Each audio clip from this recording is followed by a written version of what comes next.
जय माँ ललितांबा। मैं ज्योतिष दैवज्ञ विशाल गुप्ता आपका अपने YouTube channel astro Vishal Gupta पर बहुत बहुत स्वागत करता हूँ। लेकर के एक बड़ी ही मनोरम एवं आकर्षक लगने वाली वीडियो। यह वीडियो आपको यह बताएगी कि अपने पूजन के कलश को हमें कैसे सुंदर तरीके से सजा करके पूजन के लिए प्रयोग करना है। यहाँ हमने इसके लिए 2 कलश लिए हैं। एक कलश जो कि पहले से सजा करके रखा है, जिसका यह एक डेमो है। इसे देख करके आपको लग रहा होगा कि वास्तव में ये कितना सुंदर है। इस प्रकार से यदि हम कलश को, बाहरी आवरण को कलावे से अथवा धागे से सजा लेते हैं तो यह अपने आप में बड़ा ही सुंदर हो जाता है और पूजा के पदार्थों में हम जितनी सुंदरता ला सकते हैं, जितनी दिव्यता और भव्यता ला सकते हैं, हमारी पूजा के भाव और उस पूजा के प्रभाव भी उतने ही दिव्य होने वाले हैं। तो एक तो हमने ये सजाया कलश लिया है, जिसे हमने पहले से तैयार कर लिया था। अब आप लोगों को यह बताने जा रहे हैं कि इस प्रकार से कलश को कैसे सजाया जाए। तो चलिए चलते हैं अपने आगे के कार्यक्रम पर। इस कलश को हमने एक तरफ कर दिया और एक नया कलश पीतल का अथवा तांबे का या मिट्टी का हम ले सकते हैं, अथवा स्टील का भी प्रयोग कर सकते हैं। वैसे पूजा कार्य में पीतल, तांबा अथवा मिट्टी का ही कलश प्रयोग करना चाहिए। तो देखते हैं कि इस कलश को हमें इस कलश की तरह सुंदर कैसे बनाना है। तो इसके लिए हमने एक कलश लिया और एक कलावा का गुल्ला ले लिया। कलावा सूती भी हो सकता है और पक्का वाला रेशमी मिक्स वाला भी ले सकते हैं। यदि हम सूती वाला प्रयोग करते हैं, कच्चा कलावा प्रयोग करते हैं, तो यह कलावा पूजा में सर्वश्रेष्ठ कलावा कहा जाता है। भले ही ये देखने में उस मिक्स कलावे की तरह सुंदर ना हो, पर इसकी महत्वता उससे कई गुना अधिक होती है। तो कलावा का गुल्ला सूती वाला लेंगे और कलश के मुख पर सर्वप्रथम हमने कलश को इस प्रकार पकड़ा, यूँ करके, और कलावे को यूँ रख करके उसका सिरा एक अंगूठे से दबा लिया और यूँ करके 5 से 6 चक्कर लगा देंगे। 1 2 3 4 5 और ये 6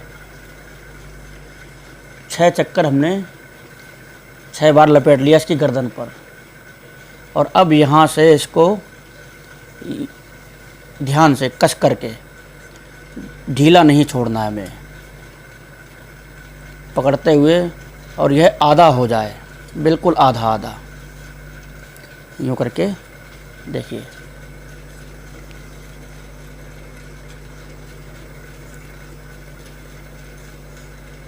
ये आधा हो गया और यहाँ पर आकर के हमने इसको कलावे को पकड़ लिया है और यूँ एक चक्कर लगा दिया। एक चक्कर लगाने के बाद में फिर आगे की तरफ से और बारीक तरीके से एक बराबर दूरी छोड़ते हुए इसको आगे बढ़ाते गए, लपेटते गए। ये स्पष्ट हो रहा है ना, यूँ करके।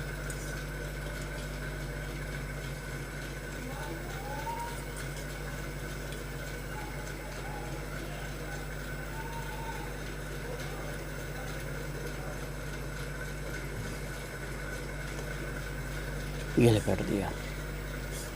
फिर आगे यूँ करके और यूँ करके लेते हुए एक बराबर दूरी का ध्यान रखना है आपको। ये विशेषता है कि दूरी बिल्कुल बराबर होनी चाहिए।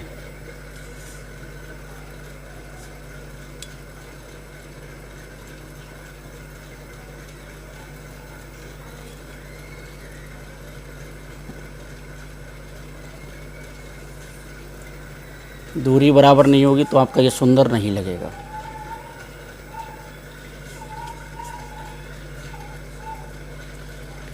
ऐसे लगाते जाएंगे और आगे की ओर बढ़ते जाएंगे और एक चक्कर ऐसे करके लगाते जाएंगे गर्दन पर। फिर आगे बढ़ करके यूँ करके आते जाएंगे। ये ध्यान रखना, ढीला नहीं रखना है इसको। ढीला होगा फिर ये खुल जाएगा। फिर एक चक्कर लगाया और फिर घुमा दिया। तो एक राउंड गर्दन पर अवश्य लगाएंगे और दूरियां बराबर रखेंगे और यूं करके इसको लपेटते जाएंगे।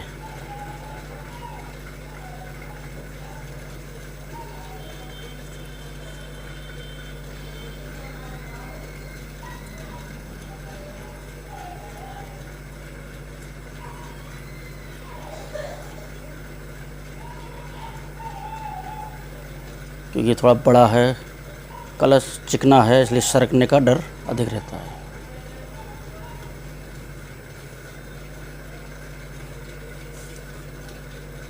और यूं करके हम करते जाएंगे आगे।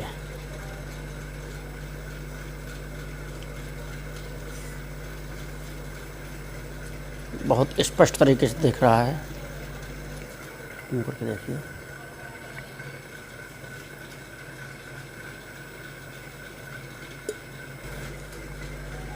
यूँ करके और लपेटते चले जाएंगे, आगे बढ़ते चले जाएंगे और एक चक्कर यूँ करके मारते जाएंगे। तो इस प्रकार से ये देखिए बनता चला जा रहा है ये।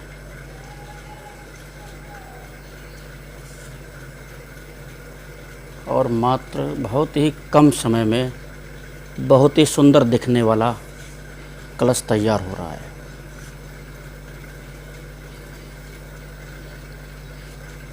बस इसके खिंचाव का ध्यान रखना है, खिंचाव कमज़ोर ना हो पाए।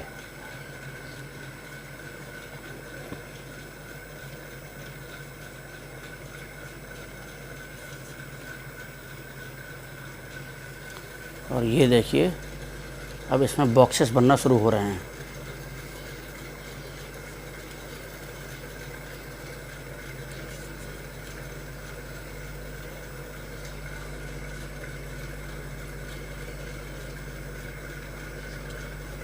जब दूरी एक बराबर रहेगी तो ये बहुत सुंदर लगेगा।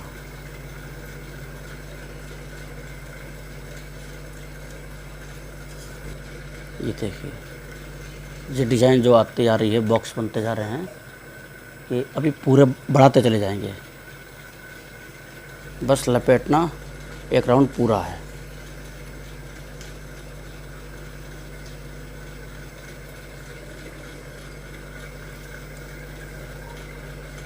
ये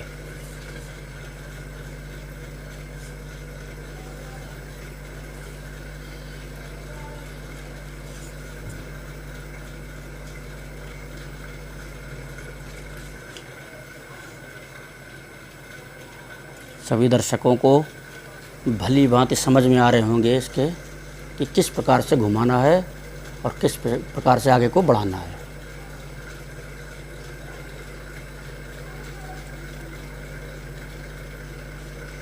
ये देखिए ये बॉक्सेस बनते चले जा रहे हैं और ये सुंदर होता चला जा रहा है। बड़ा ही मनोरम लगने वाला है, बड़ा ही दिव्य लगने वाला है। पूजा की तैयारी जितनी भव्य होगी, देवी देवताओं का आशीर्वाद उतना ही भव्य रूप से प्राप्त होने वाला है। क्योंकि पूजा मेरे बंधुओं, मेरे भाइयों, भाव प्रधान होती है। और यदि आपके भाव उत्तम कोटि के बन रहे हैं तो आपकी पूजा का फल भी आपको उत्तम कोटि का ही प्राप्त होने वाला है। इसमें कोई भी संदेह नहीं है। इस प्रकार से आगे बढ़ते जाएंगे और पूरा करते जाएंगे। ये देखिए, लग रहा है ना सुंदर। ये आया।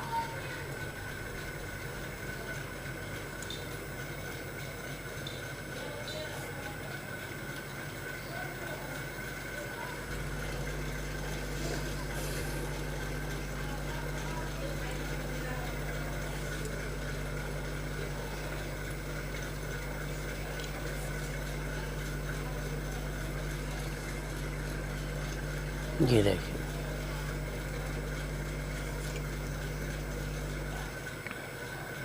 बड़ा ही दिव्य और सुंदर लग रहा है। ये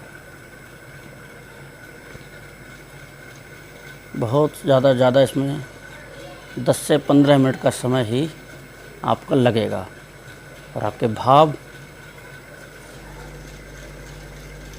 आपको वो फल प्रदान कराएंगे।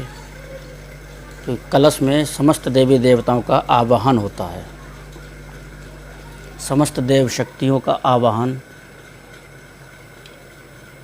कलश में किया जाता है। और कलश ये ब्रह्मांड का स्वरूप है, ब्रह्मांड का है।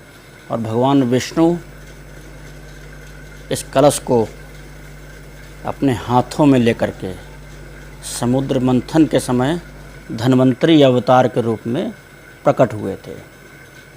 स्वर्णमय रत्नों से जड़ित, तो हम कम से कम रत्नों से जड़ित नहीं कर पा रहे हैं, तो सुंदर सुंदर धागों से सजा करके, वस्त्रों में लिपेट करके तो इसका प्रयोग कर ही सकते हैं। और ये देखिए कितना मनोरम, कितना दिव्य हो गया है ये। क्योंकि अगर एक भी छूटा ज़रा सा भी तो उसकी डिज़ाइन अशोभनीय लगने लगेगी और फिर वह सुंदरता उसमें कभी नहीं आ सकती। इसलिए हर बार में एक दबाने वाला सिस्टम अवश्य करेंगे।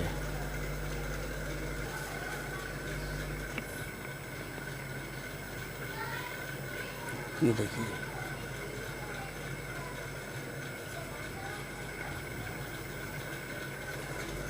बड़ा ही दिव्य एवं मनोहर कलश तैयार है। ये देखिए, एक कंप्लीट हो गया। ये कलश तैयार हो चुका है और यहाँ पर 2-3 बार और लपेट करके और गांठ लगा देंगे।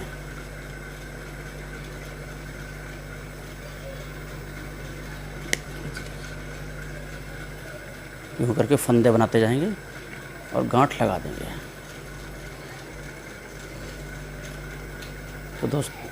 तो दर्शकों देखिए, आपके आँखों के सामने देखते देखते यह दिव्य कलश तैयार हो गया है।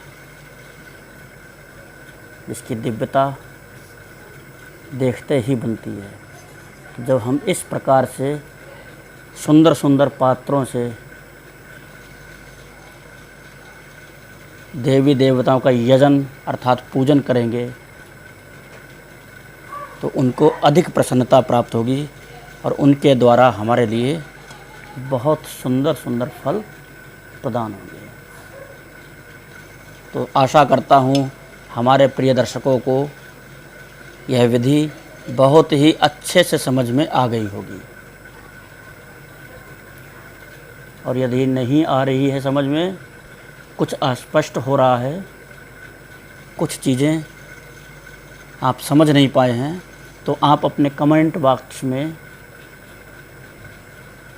अपनी समस्या को लिख करके दोबारा समझ सकते हैं। आपको और अच्छे से समझा दिया जाएगा ताकि आपको यह करने में कतई भी कोई भी दिक्कत का सामना ना करना पड़े। धन्यवाद। जय माँ ललिताम्बा।